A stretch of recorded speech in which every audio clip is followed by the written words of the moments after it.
brisket. I think the first attempt at Bob Duff's brisket on Bob Duff's smoker in California was a success. Oh yeah, 100%.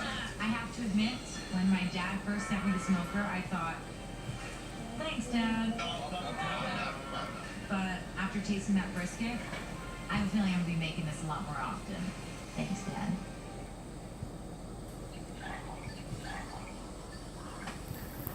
What I think is that you've definitely been royalty, you've definitely been a queen. Speaking of queen things, this looks like off with their nuts. I'll admit it, it's fun to read your horoscope. So today I'm hosting an astrology party. Who is the star attraction? Crispy bacon wrapped dates with What do I do with the remote? Sweet chewy dates filled with spicy sausage and Careful wrapped in this. crispy bacon. I serve with a tangy sauce. Crostini with ricotta and pink peppercorns. Simple and stunning. Toasted baguettes topped with ricotta, honey, and a spicy pop of color. Chocolate amaretti cookies. Fudgy little treats topped with slivered almonds, shaped into a star, and a sprinkle of sugar.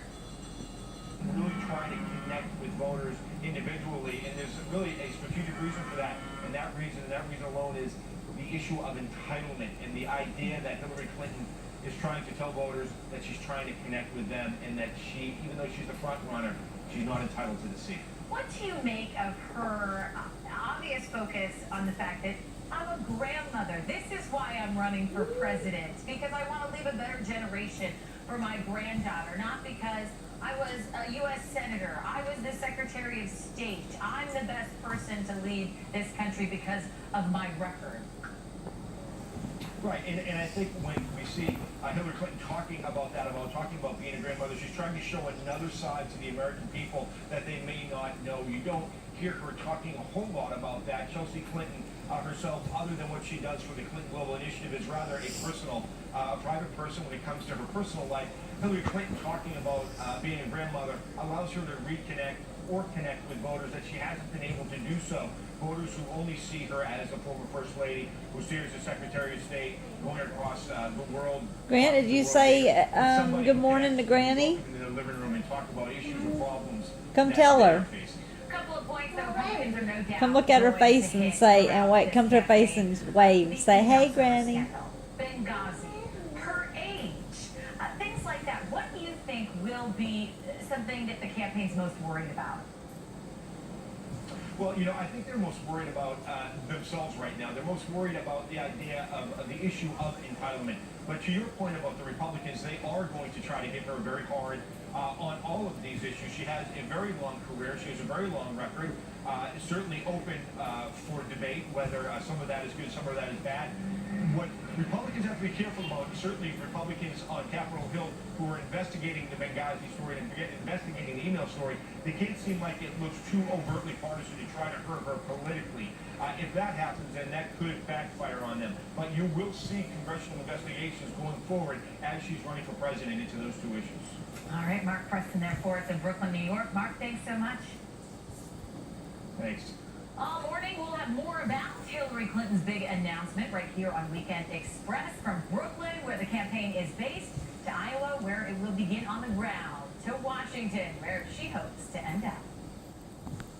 President Obama says he's not ready to take Cuba off the list of countries that sponsor terrorism yet, despite good talks with Cuban President Raul Castro. They met yesterday at the Summit of the Americas in Panama.